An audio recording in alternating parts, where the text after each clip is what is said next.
Algunas escenas en este programa han sido recreadas.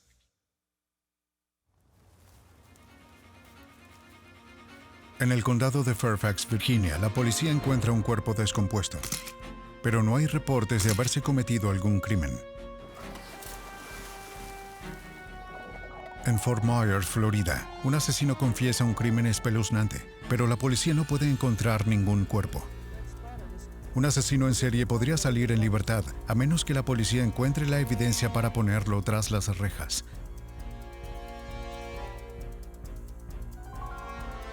En cada caso, los científicos forenses deben encontrar pruebas del crimen en los huesos de las víctimas asesinadas, usando estudios científicos sobre el proceso de putrefacción humana para averiguar cuándo murió la víctima y así poder rastrear al asesino. Esperando probar que no hay crimen perfecto y que los muertos sí hablan.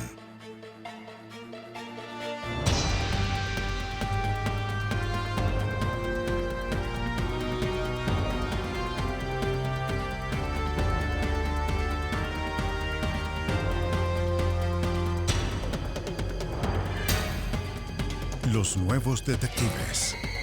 Los muertos sí hablan.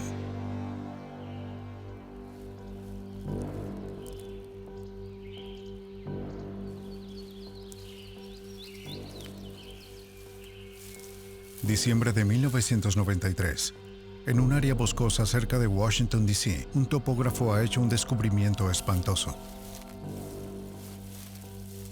Mientras mapeaba un nuevo suburbio en un campo de Virginia, se ha topado con un cuerpo enterrado en una tumba poco profunda.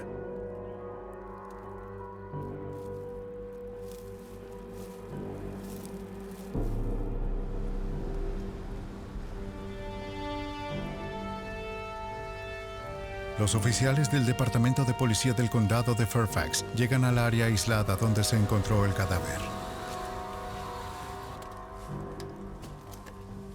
El primer detective de homicidios en la escena es el detective Jerry Farrell. Oficial Gregory, ¿cómo está? Bastante bien. ¿Qué tenemos aquí? Justo por aquí hay un cráneo humano. Muy bien, vamos a verlo.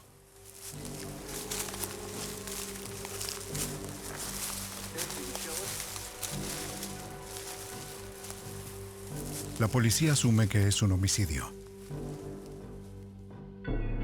Pero no hay pistas inmediatas que ayuden a identificar a la víctima.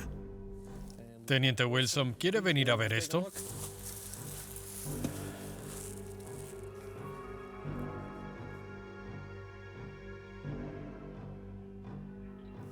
Lo que vas a necesitar es comenzar a trazar el área. Asegura esta área de aquí y luego necesitaremos un perímetro de al menos 15 metros alrededor de esta. Sí, señor. El equipo de investigadores debe realizar la búsqueda en un área muy grande. Los animales carroñeros han dispersado partes del cuerpo. La policía documenta meticulosamente la posición del cuerpo con fotografías, bocetos y notas.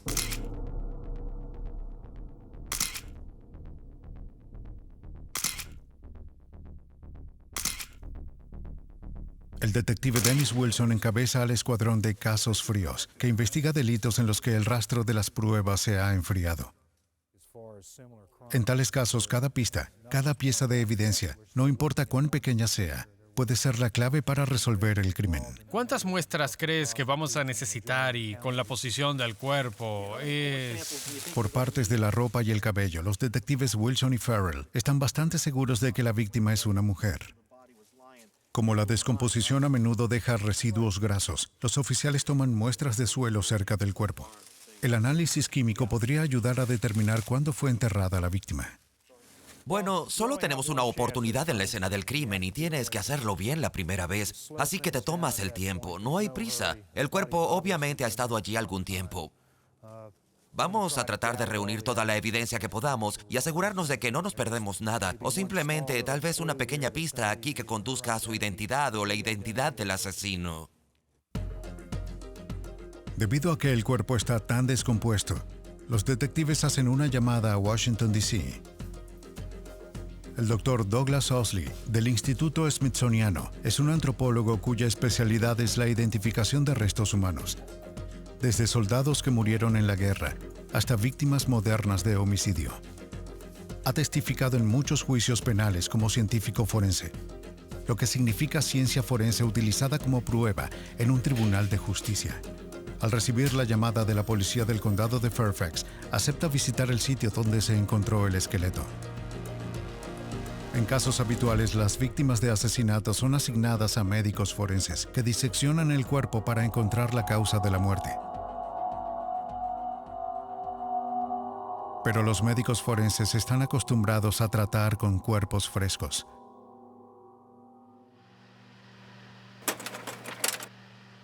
Aquí solo quedan huesos para contar la historia, por lo que se requiere las habilidades especiales del antropólogo. Se requiere 3 días de excavación cuidadosa para extraer el cuerpo.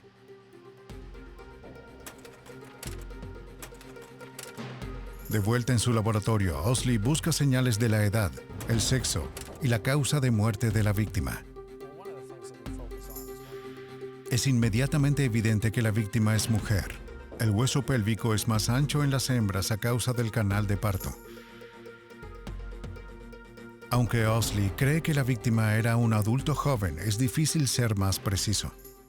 Ella no muestra ningún signo de artritis. No artritis grave. Si mira su columna vertebral, solo hay cambios menores, sin desarrollo de artritis. Sus huesos púbicos muestran una etapa de madurez que sería consistente con alguien que tiene aproximadamente 30 años. Es una persona joven. Las suturas del cráneo son claramente visibles.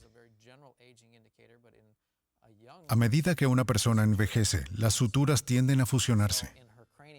En el cráneo de la víctima, las suturas comienzan a desaparecer, lo que confirma que la víctima era un adulto joven. De solo 5 pies y 1 pulgada de alto, había sido apuñalada repetidamente. La hoja del cuchillo dejó marcas en la clavícula, las costillas y las vértebras.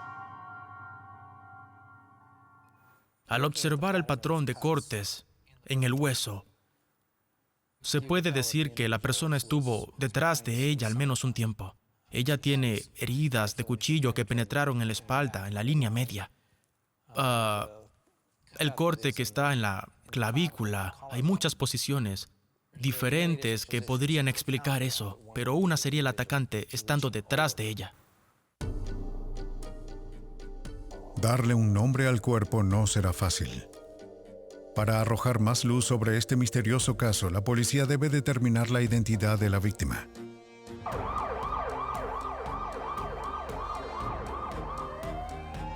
En Fort Myers, Florida, la policía tendrá el problema opuesto. Un crimen sin cuerpo. ¿Cuál es su emergencia? Muy bien, un momento, señor. Betty, tengo un hombre en el teléfono que informa que acaba de asesinar a alguien.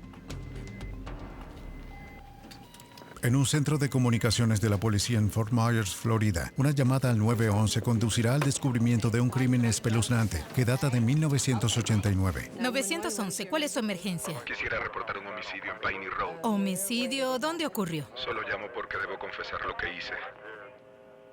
¿Y lo hiciste? Sí. La persona que llama informa de un asesinato que recientemente ha cometido. Cuando se le pregunta por qué lo hizo, él responde que tienes que hacer lo que tienes que hacer. Él dice que está pensando entregarse, pero aún no lo ha decidido. ¿Va a esperar por nosotros allí? El rastreo de la llamada al 911 se ubica en una cabina telefónica del centro comercial. La operadora trata de mantener al asesino en la línea, mientras envía un mensaje a las unidades policiales de la zona. Condado de Lee, 211, posible 65 en el centro comercial de Coral Gate. Orange Grove en Pondela. Orange Grove en Pondela. El oficial Paul Ross monitorea la llamada y no encuentra a nadie en la cabina telefónica del centro comercial donde se origina la misma. Pero a menos de 1 milla del centro comercial ha descubierto a un posible sospechoso. El sospechoso había estado caminando apresuradamente a un lado de la carretera, alejándose del centro comercial. El sospechoso, cuyo nombre es Paul Klein, admite rápidamente que hizo el llamado al 911 confesando el asesinato.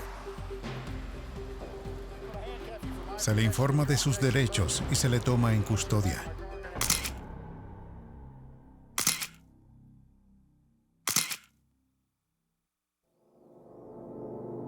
La noche anterior irrumpió en una casa y estranguló a una anciana en el sofá donde descansaba. No hay señales de que falte nada. El robo no había sido el motivo. Según nos informan, no solo la golpeó una vez, sino 2 veces. El teniente Jeff Taylor, al entrar en la casa, encontró a la víctima tal como Klein la había descrito, pero pronto descubriría que ella no había sido la primera víctima de Klein. Klein me contó que escuchó voces y que las voces lo hicieron enojar y que cada vez que se enojaba tenía que matar a alguien. Y cuando dijo eso, quedó claro para mí que quizás también había otras víctimas. Y en ese momento le pregunté si había matado antes y él dijo que sí, 2 veces. Klein había asesinado a otra mujer en un tráiler unos meses antes. Pero su primera víctima fue un amigo llamado Danny Webster, asesinado 1 año y medio antes, en agosto de 1989.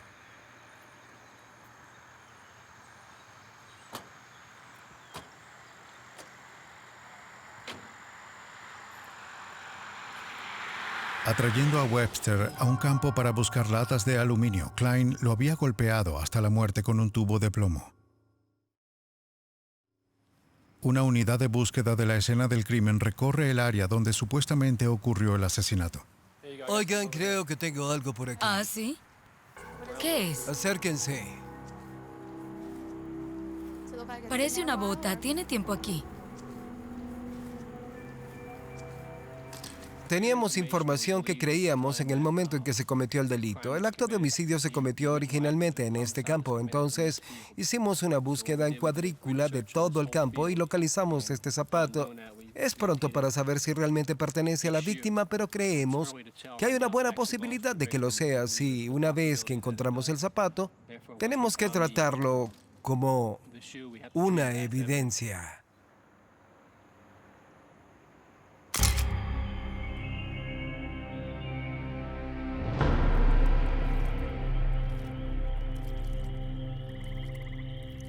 Según la confesión de Klein, había regresado a la escena del crimen 3 días después del asesinato. Al llegar de noche para evitar ser detectado, nadó con el cuerpo hasta una isla pantanosa, donde desmembró el cadáver con un hacha y un cuchillo de cocina.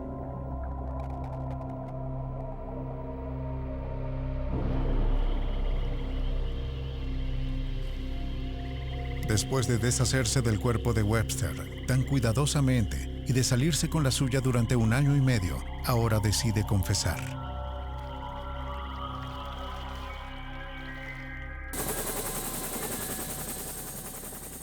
Los oficiales de búsqueda de la escena del crimen encuentran un pequeño trozo de hueso. Lo fotografían exactamente donde lo hallan, pero no encuentran ningún cuerpo. Sin ningún cuerpo, la policía no tiene pruebas suficientes para avanzar. El detective Jack Shell interrogó a Klein bajo estricta seguridad. Klein había doblado una vez una señal de alto con sus propias manos. Necesitábamos una identificación positiva del cuerpo, aunque teníamos a alguien que nos decía a quiénes había matado y los que había matado. Todavía teníamos que demostrar quiénes fueron asesinados, cómo fueron asesinados y cuándo fueron asesinados. Es el corpus delicti, el cuerpo del crimen. Tenemos que poder establecer quién es la persona y quién o quiénes lo hicieron. Supongo que debo haberlo golpeado, no sé, tal vez más de 200 veces. No estoy seguro, solo seguí golpeando. Lo golpeé en las piernas, los brazos, en todas partes que pude, y su cabeza fue donde más lo golpeé, más que cualquier otra parte. Pero eso fue después de que él ya había muerto. La confesión de Klein por sí sola no es suficiente para probar el caso más allá de una duda razonable. La policía debe encontrar el cuerpo. Klein señaló la isla pantanosa donde dice que dejó el cadáver desmembrado. Pero incluso si la policía puede encontrarlo, será difícil de identificar después de 1 año y medio en el pantano. El caso será asignado al Dr. William Maples, de la Universidad de Florida, una autoridad mundialmente reconocida en la identificación de restos óseos. En 1991 dirigió el equipo que exhumó los huesos del presidente Zachary Taylor, quien murió misteriosamente en 1850. Algunos historiadores dicen que Taylor fue envenenado, lo que lo convirtió a él y no a Abraham Lincoln en el primer presidente estadounidense en ser asesinado. Después de probar el cabello y las uñas del presidente muerto en busca de veneno, el Dr. Maples dejó el cuerpo y las teorías de asesinato en paz. En el caso de Paul Klein, inmediatamente queda claro para Maples que se trata de un posible psicópata que no se ve afectado por la muerte. Los cuerpos en Florida tienden a hincharse muy rápidamente. Florida es conocida por su sol y buen clima, especialmente en el área de Fort Myers, donde tuvo lugar el hecho. Así que lo primero que nuestro asesino intentó usar fue un cuchillo de pelar. Es muy flexible, muy ligero, puede ser agudo, puede ser cerrado y puede ser muy efectivo a veces para cortar huesos. El llamado cuchillo de carne Ginsu es increíblemente efectivo y, sin embargo, pasar a través del hueso si se usa correctamente. Así que nuestro asesino mete el cuchillo en ese cuerpo hinchado y derrama sobre él un líquido amarillento, verde, que huele muy mal. Esto es suficiente para molestar a cualquiera, incluso si estaban tranquilos antes de empezar. Pero el uso de un cuchillo para pelar por parte del asesino puede ser la clave para identificar los restos de la víctima y corroborar la confesión de Klein.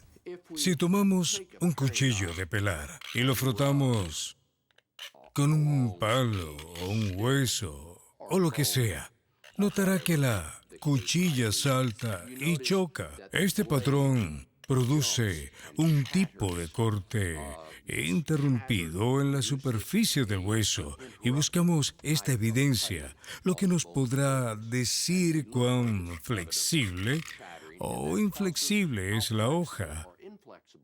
Por otro lado, si tomamos un buen cuchillo afilado de hoja gruesa y cortamos el hueso, lo anterior no ocurre. Simplemente se afeita el hueso. Y esto es evidencia de una cuchilla más pesada, menos flexible.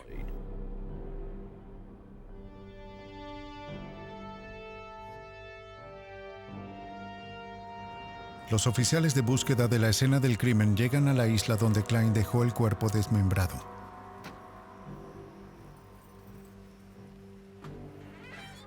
Si pueden encontrar huesos que fueron cortados con un cuchillo de pelar, tendrán una fuerte prueba de que la confesión de Klein es real. Hola, Chris. ¿Cómo estás? Te vas a ganar este. ¿Cómo? Te vas a ganar este. Klein debió acompañar a los oficiales, pero en el bote que se dirigía a la isla estaba demasiado emocionado ante la expectativa de ver los restos de su víctima. Por su propia seguridad, los oficiales decidieron realizar la búsqueda sin su ayuda. Es una misión seria, porque a diferencia de sus otros crímenes, el asesinato de Danny Webster fue lo suficientemente cruel como para enviar a Klein a la silla eléctrica en Florida, o si no, demostrar que es un psicópata peligroso que debe estar encerrado por tiempo indefinido. Parecía una persona normal. No notabas ningún problema psicológico ni nada. Pero cuanto más avanzaba, más me di cuenta de que me estaba diciendo la verdad. Entonces estoy empezando a pensar, ya sabes, que estos hechos sangrientos que estaba relatando realmente sucedieron. Klein tenía un apodo que no le gustaba. Debido a que sus brazos se extendían fuera de su cuerpo mientras caminaba, los niños se burlaban de él, llamándolo Popeye. Lo que hice fue algo, no sé, fue algo extraño. Había matado a Danny Webster por llamarlo así, repitiéndolo una y otra vez, y porque lo había acosado de niño.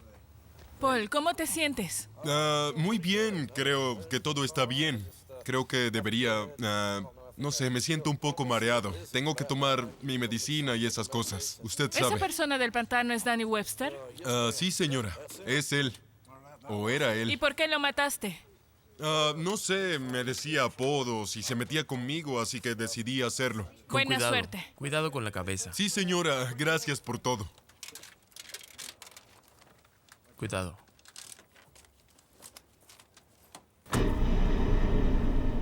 La isla donde Klein dejó el cuerpo está parcialmente sumergida y sujeta a cambios de marea.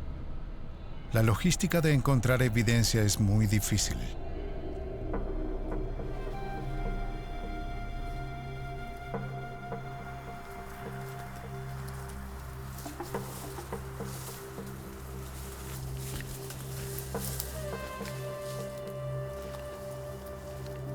Finalmente, se encuentran más huesos.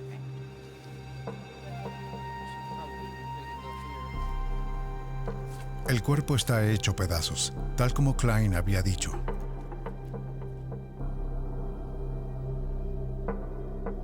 Le pregunté cómo desmembraste este cuerpo. Creo que su respuesta fue como siempre lo hago.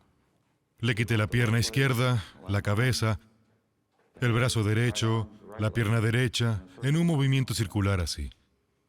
Y había usado un hacha. Me dijo dónde estaba. Estaba en otro estado. La tomó de la casa de su padre, que estaba en otro estado, y la devolvió antes de que regresara. Los pedazos de huesos encontrados en la isla pantanosa se envían al FBI para su examen. El FBI confirma que los huesos muestran evidencia de trauma de hacha. Se había usado un hacha o cuchillo grande para cortar el cuerpo. Pero de acuerdo con su angustiosa confesión, Klein había reservado un tratamiento especial para la cabeza de la víctima. Le quité la cabeza con un cuchillo de pelar y ya estaba más o menos hecha a pedazos cuando la arrojé. Justo en un terraplén a unos 25 o 30 pies de los manglares y la coloqué allí por gusto. Luego de eso la tuve allí por mucho más tiempo, algo así como 3 meses y medio. Me dijo que lo haría. Tomó la cabeza para volver y visitarla. La visitaba todas las noches y le hablaba. Y después de unas 2 semanas, llegó al punto en que se deterioró en la medida en que ya no la quería, así que la desechó. Klein había llevado la cabeza con él en un saco de papel. A menudo tenía conversaciones con ella. Al ver un auto de la policía en una ocasión, entró en pánico y arrojó la cabeza a un canal, pero no podía recordar dónde. Un equipo de buceo de la policía registra el área donde Klein pudo haber descartado el cráneo de Danny Webster.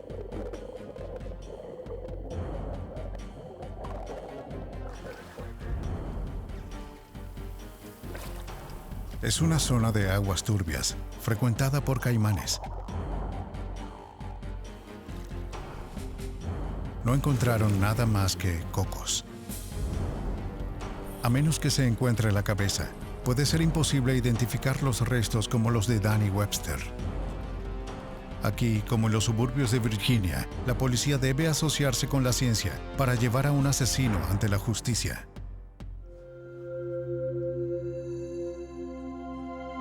En el Museo de Historia Natural de Washington, D.C., los turistas contemplan las maravillas del mundo natural. Ellos no se dan cuenta que a unos pocos metros de distancia, un área de almacenamiento contiene el trabajo antinatural de un asesino. La policía del condado de Fairfax, Virginia, llamó al científico forense Doug Owsley para ayudar a identificar a la víctima de un brutal homicidio. El cuerpo se ha descompuesto. Solo queda un esqueleto. Owsley ha determinado que la víctima era una mujer de 27 a 34 años. La causa de muerte, múltiples puñaladas. Pero, ¿quién es ella y de dónde viene? Cuando trabajas en casos policiales y trabajas en problemas de identificación humana, a menudo Cuando los restos vienen al laboratorio, cuando estás en el proceso, la identificación sigue rápidamente. Hay alguien desaparecido. Hay registros que se pueden obtener, registros dentales o registros médicos con los que se puede comparar y puedes identificar a esa persona en un periodo de tiempo corto. Pero la policía del condado de Fairfax no ha encontrado conexión inmediata con alguna persona desaparecida. Owsley necesitará cada prueba que pueda encontrar para producir una historia de vida de la víctima, para que coincida, con suerte, con alguien que desapareció hasta hace 6 años antes. Los efectos personales encontrados con la víctima son mínimos. Un broche para el cabello barato, un peine de cabello. Sus jeans se habían podrido. Su ropa interior sintética se conservó. Las sandalias ligeras indican que el crimen fue cometido en clima cálido. Su cabello era de color marrón claro, según lo determinado por el análisis de la muestra encontrada en ese sitio. Sabemos que sus uñas estaban pintadas, gracias a las que hallamos en el lugar. Eran de color rosa oscuro, así que hay muchos detalles aquí. En los pendientes que se encuentran cerca del cuerpo, hay un fragmento de tejido humano. El metal del pendiente lo había protegido de la descomposición bacteriana. Los pendientes están incluidos en bocetos distribuidos a nivel nacional.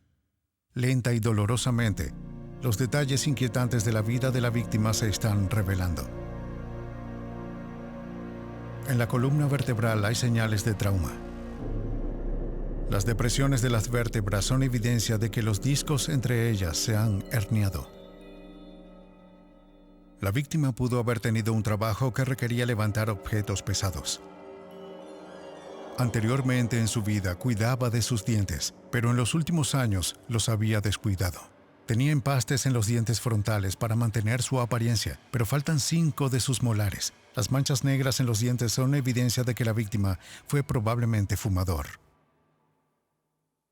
En general, la impresión que tendrías es una impresión basada no solo en la identificación, sino también en las cosas encontradas. Sugeriría que era una persona que no tenía mucho dinero, de recursos financieros bastante limitados.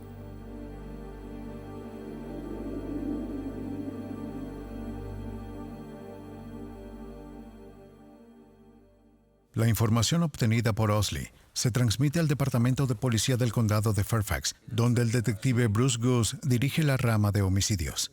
Bueno, en nuestra jurisdicción, muchos de los asesinatos son cometidos por personas que conocen a sus víctimas.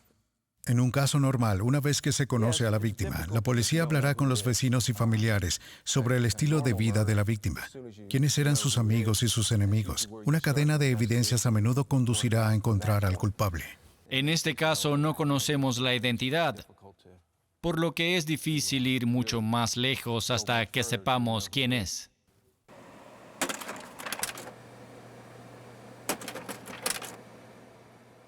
Detalle por detalle, la policía del condado de Fairfax reexaminó la evidencia encontrada en la escena. Bocetos de la posible apariencia de la víctima se distribuyen a las policías de todo el país, junto con otros detalles del caso. A pesar de que este caso tiene 2 años, todavía busco activamente. Recibo muchas consultas, aproximadamente 2 o 3 por mes. Hace poco recibí una de Filadelfia, Nueva York y Ohio. A pesar de los continuos esfuerzos de la policía del condado de Fairfax, no hay coincidencia entre la víctima del asesinato con alguna persona desaparecida. Para facilitar la búsqueda de la identidad de la víctima, Doug Owsley proporciona datos para un segundo boceto compuesto, utilizando un programa de computadora del FBI. Cuando observas un cráneo y tratas de evaluar cómo se veía este individuo, su forma y aspecto básico será definido por el cráneo. En relación con eso, entonces ya tomas en consideración la ropa que se encuentra, por ejemplo, ya que la ropa te ayuda a tener una idea del tamaño, el peso de la persona, por ejemplo. Comenzando con una imagen del cráneo, la computadora agrega capas sucesivas de detalle. Los marcadores indican el grosor probable del tejido facial. Las mediciones se basan en estudios de población de edad y género similares. El cabello encontrado en la escena, junto con la pinza de plástico y el peine, sugieren un posible peinado. La víctima tenía un hueco en los dientes frontales y un relleno cosmético. Dado que estas características habrían sido visibles en la vida, la víctima se muestra sonriente en la ilustración final. Pero a pesar de las molestias tomadas para crear una imagen realista, todavía no hay una respuesta cuando la imagen se publica en todo el país. Parte del problema, la policía todavía no está segura de cuándo ocurrió el asesinato. Cuando se hallaron en 1993, los huesos estaban secos. La carne hacía mucho tiempo que se había podrido. Tendrías que decir que pasaría al menos 1 año y medio antes de que sucediera. Pero en realidad creo que podría extenderse más allá en el tiempo. Y así, si tomamos el rango máximo, una de las cosas que se encontraron en un bolsillo es una moneda de 1980. Entonces, mirando el margen de tiempo, en términos de los extremos, podría ser entre 1991 y 1980. El problema de cronologizar las víctimas de asesinato encontradas mucho después de que el crimen haya ocurrido puede tener pronto una respuesta. En una granja de cadáveres en Tennessee se está llevando a cabo un estudio inusual, el uso voluntario de la carne en los huesos de los muertos. En el condado de Fairfax, Virginia, la policía continúa su búsqueda de pistas para identificar a la mujer hallada en los suburbios de Washington. En Fort Myers, Florida, un asesino en serie confeso ha llevado a la policía un cuerpo sin cabeza, apenas identificable como humano. En ambos casos, el trabajo realizado en el Centro de Investigación de Antropología de Tennessee, o TARF, será invaluable. Su director es el Dr. William Bass, un antropólogo forense de la Universidad de Tennessee en Knoxville. Su especialidad es el esqueleto humano.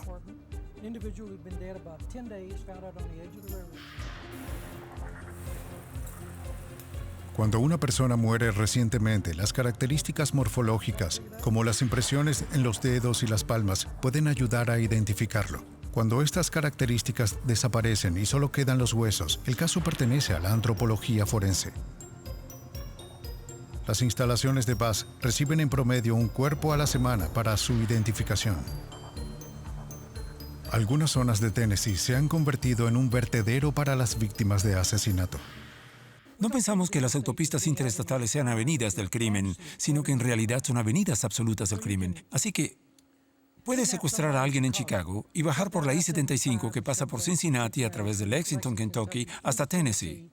La primera área real a la que se llega por la I-75 hacia Florida y que es realmente rural es Tennessee. Y hemos encontrado muchos cuerpos arrojados allí. Con tantos cuerpos, Bass ha inventado un sistema nuevo para su almacenamiento. Cada esqueleto tiene su propia caja. Debes almacenarlos así porque de lo contrario se perderían, se ensuciarían. En los estantes que lo rodean, hay más de 2,000 esqueletos enviados a las instalaciones de Bass por médicos forenses de todo el estado. Con la ayuda de estudiantes, Bass asiste a la policía a determinar el sexo, la raza y otras características para la identificación de los cuerpos no reclamados. Pero al hacer su trabajo, Bass se dio cuenta de que no había estadísticas confiables sobre las tasas de deterioro del cuerpo humano. Estableció cerca de Knoxville una reserva al aire libre conocida informalmente como la Granja de Cadáveres. Aquí se plantan muertos.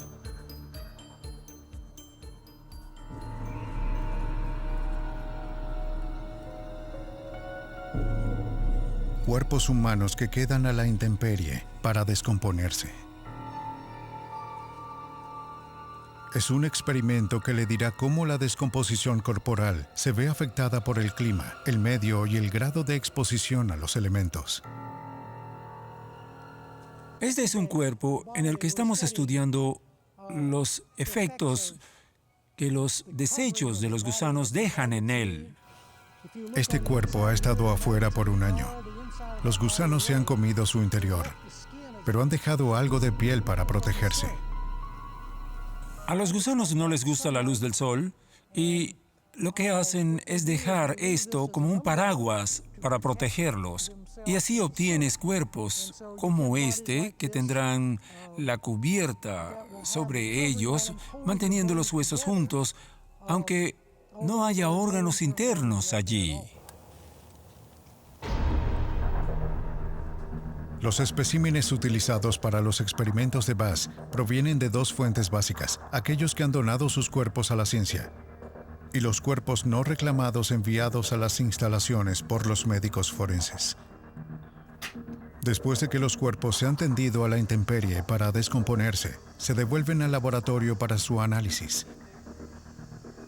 La disección indicará cómo su exposición a los elementos ha afectado su piel, huesos y tejidos. Estas estadísticas ayudarán a los departamentos de policía a determinar el tiempo de fallecimiento de una víctima de homicidio recién descubierta. Para mantener alejados a los intrusos con mórbidas curiosidades, los guardias de seguridad mantienen el cuerpo bajo vigilancia estricta. Bass ha intentado replicar todas las formas comunes en que los asesinos eliminan a sus víctimas. Bueno, tratamos de mantener un entorno lo más honesto posible. Intentamos no hacer nada artificial. Es exactamente la forma en que está en la naturaleza. Lo que tenemos aquí es un automóvil en el que estudiamos las tasas de degradación de las personas en automóviles, tanto cuando el cuerpo está en los asientos o en el maletero. Un cuerpo colocado en el maletero para su observación ya ha sido removido, pero sus subproductos permanecen. Pequeños rastros de pupas de los que han emergido las moscas. A los pocos minutos de haber ocurrido la muerte, las moscas son atraídas por el cuerpo para poner sus huevos. Los huevos se incuban en larvas o gusanos que se alimentan de la carne en descomposición antes de convertirse en moscas. Podemos decir que esta persona ha estado en el maletero por 21 días, y esto lo pudimos determinar gracias al número de pupas de moscas que hemos encontrado, así como a la cantidad de cáscaras de larvas que se hallaron. En el asiento trasero del automóvil se ha retirado otro cuerpo que nuevamente ha dejado pistas sobre el momento de la muerte. Una masa de cabello. Lo que se llama masa de cabello se cae de un cadáver después de una semana. Bass ha descubierto que en los automóviles cerrados, la acumulación de calor a menudo acelera el proceso de descomposición.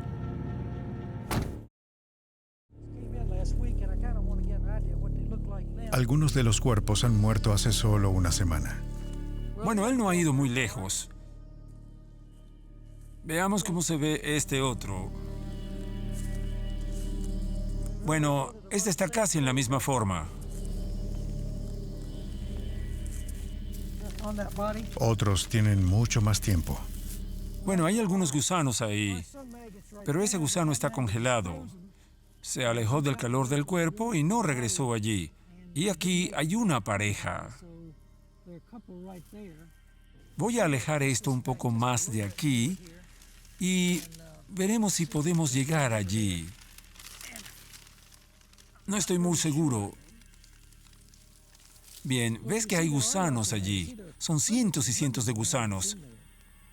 Se están ralentizando. No están haciendo mucho en este momento porque hace mucho frío.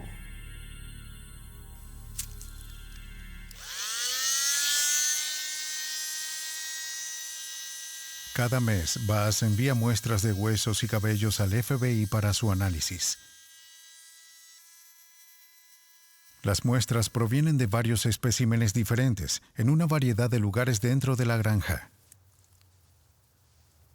El FBI estudiará cómo el tiempo, la exposición a los elementos y el entorno en el que se encuentra un cuerpo puede alterar su ADN. Puedes hacer un análisis de ADN en los gusanos y ellos producirán el mismo ADN que la víctima. Si el individuo ha estado tomando drogas, los gusanos recogerán esas drogas. Esto se puede deducir a partir del análisis del gusano. También los ácidos grasos volátiles, que es esta sustancia pegajosa que ves allí, son los ácidos grasos volátiles que se filtran fuera de los cuerpos. Ahora, hemos podido tomar este material, analizarlo y determinar la duración de estos ácidos desde la muerte hasta 2 años. En otras partes de la instalación, los cuerpos se encuentran en ataúdes sobre el suelo. Los tubos de drenaje permiten realizar la prueba de fluidos y tomar muestras de aire sin abrir la tapa del ataúd. Cerca de allí, los cuerpos están enterrados en ataúdes a 6 pies bajo tierra, con una alcantarilla que permite el acceso. Aquí, Bass y sus colaboradores estudian cómo el entierro subterráneo afecta la tasa de descomposición. Dado que se sabe que los asesinos desmiembran a sus víctimas y los dispersan, se reserva otra área para las partes del cuerpo. No siempre es una ciencia exacta, pero el trabajo del Dr. Bass, el primero en su tipo, ayudará a la policía con las víctimas de asesinato encontradas mucho después del crimen.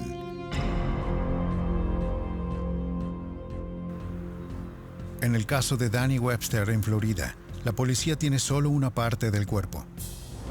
El asesino ha hecho un gran trabajo al desmembrar y dispersar los restos. Completar los detalles espeluznantes del asesinato y la mutilación será el trabajo de la ciencia forense. En la oficina del sheriff del condado de Lee en Fort Myers, Florida, Paul Klein ha confesado el asesinato de Danny Webster, pero el asesino ha desmembrado el cuerpo y se ha deshecho de su cabeza. Los pocos huesos encontrados en una isla pantanosa tienen 1 año y medio. Puede ser imposible probar más allá de una duda razonable que son los huesos de Danny Webster. Entonces, cuando él regresó, trató de acercarse y ocultar los huesos. Klein había sido implacable al tratar de ocultar su crimen. Antes de decapitar el cuerpo, le sacó los dientes, sabiendo que a menudo se usan para identificar a la víctima. Él explicó que en lugar de cavar un hoyo tipo tumba, cavó un hoyo redondo como si fuera a poner basura o algo en él. Sentó primero a la víctima y lo empujó al agujero por los hombros. Cuando no entró por completo, saltó múltiples veces sobre su cuerpo hasta que fue capaz de meterlo lo suficientemente profundo en el agujero que pensó que lo tenía ya cubierto. Luego echó maleza y tierra sobre él, se acostó sobre su vientre y se deslizó de nuevo en el agua como un gran caimán y nadó de regreso a casa. ¿Klein es un psicópata? ¿O es un hombre que ha tramado y planeado el crimen perfecto? Bueno, está bien al parecer. Un crimen perfecto. ¿Qué te parece, Jimmy Hoffa? ¿Hasta dónde hemos llegado en la resolución del caso Jimmy Hoffa? Ni siquiera sabemos dónde está. ¿Cómo podemos resolver el crimen si no sabemos dónde está? Ya ves, así que alguien ya ha pensado en esto. Y entonces, sabes, si dejas el cuerpo, es muy probable que te atrapen. Debido a que existen todas estas secciones de cabello y fibra del FBI y los antropólogos forenses del mundo, todos mis colegas estarán tratando de resolver esto. Pero si no tienes un cuerpo, ¿cómo sabes que tienes un crimen? El detective Hury ejecutó una orden de registro en el departamento de Klein. Pronto fue evidente que pudo haber aprendido las técnicas de matar en los libros. Encontramos probablemente todas las historias de asesinatos de la vida real que se hayan escrito, como El hijo de Sam, El estrangulador de la ladera. Era libro tras libro tras libro. De los escasos restos, la ciencia forense debe identificar el cuerpo de Danny Webster. Si no, el caso puede perderse. Para corroborar la confesión de Klein y hacer que el caso se sostenga en la corte, el antropólogo William Maples intentará determinar la edad, el sexo y la raza de los restos óseos encontrados. Este es el eje del hueso. Esta es la epífisis, la parte final del hueso. Y ellas inician en orígenes separados en la niñez. Y poco a poco cambian de forma. A medida que las epífisis alcanzan el final de su crecimiento, se fusionan con los ejes del hueso. En los huesos de este caso, la fusión aún no está completa. Maples puede ubicar la edad de la víctima entre los 17 y 23 años, la misma edad de Danny Webster. Determinar el sexo es casi siempre cuestión de estudiar los huesos de la pelvis, más estrechos en los hombres que en las mujeres. La víctima en este caso era claramente un hombre. Pero determinar la raza será más difícil, especialmente si falta la cabeza. El Dr. Maples utiliza el fémur o hueso del muslo para distinguir el blanco caucásico y el negro. En un caucásico el fémur está lo suficientemente inclinado como para permitir que su nudillo pase por debajo. En el caso de un individuo negro, El eje tiende a ser mucho más plano y recto, sin arqueamiento anterior.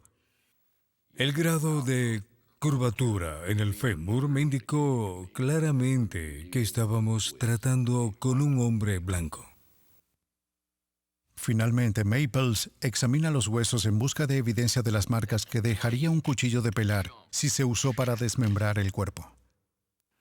Los asesinos en general no son tan estúpidos como para usar cuchillos de pelar, así que no tenemos mucha evidencia. Pero los resultados son positivos.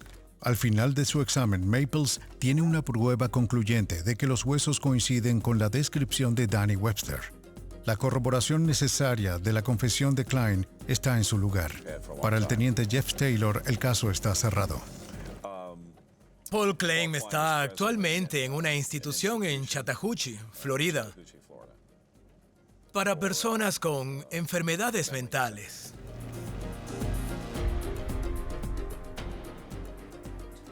Pero en el condado de Fairfax, Virginia, la policía tiene un problema más difícil. Una víctima de asesinato permanece sin identificar. Un asesino puede pasar desapercibido, libre para volver a matar.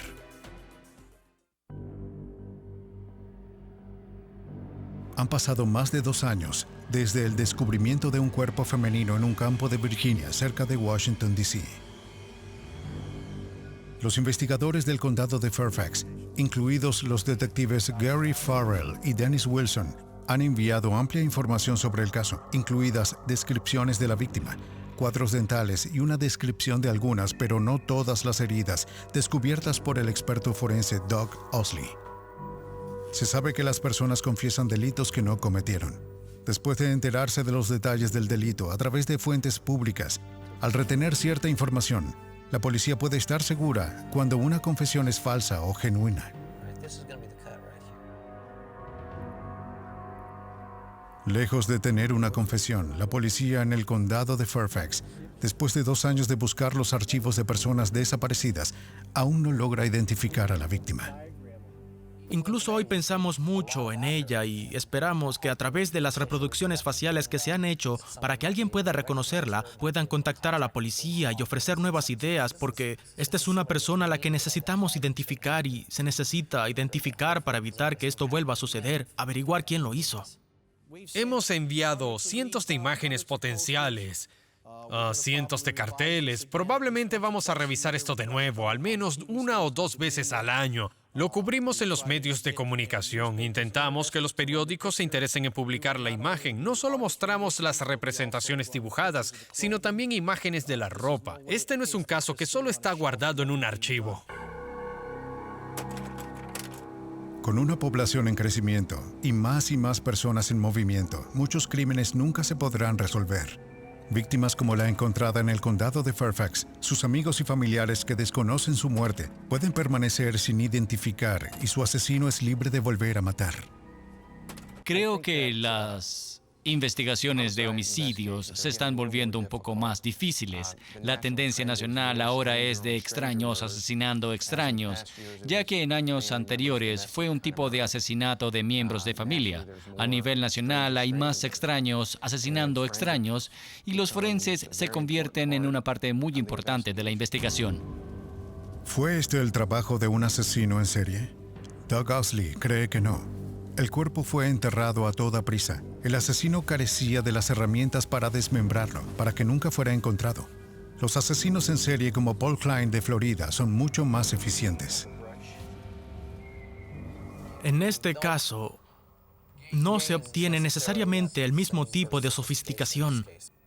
Ciertamente condujo a un final trágico, pero en términos de lograr lo que se propuso hacer, estaba menos preparado. Por otro lado, fue capaz de quitarle la vida a alguien y salirse con la suya durante estos años, y entonces solo hay una pieza que aún no hemos podido juntar para seguir su rastro. A pesar de los obstáculos para resolver el caso, los detectives en el condado de Fairfax no se han dado por vencidos. Alguien tarde o temprano hablará de esto. Esa es una de las premisas del Escuadrón de Casos Fríos, que las relaciones están cambiando y... La tecnología cambia. Avanza. Soy optimista de que este caso pueda resolverse. Seguimos trabajando en ello, enfocándonos en él. Eventualmente se resolverá. Oh, sí. Soy optimista de que lo lograremos. A veces las cosas tardan un poco más. Eso es todo. William Maples, por ejemplo, cree que pocos asesinos escapan a la detección. No, claro que no. Ellos no juegan con nuestras reglas. Ellos se arriesgarán, harán cosas que nosotros no haríamos. Simplemente no juegan según las reglas y eso nos ayuda, porque eso significa que cometen muchos errores. Y al arriesgarse, invariablemente terminan siendo atrapados. La emoción es un elemento importante en eso, y la emoción significa que se arriesgan. Y Dios quiera, mientras más se arriesguen, más posibilidades tendremos de atraparlos.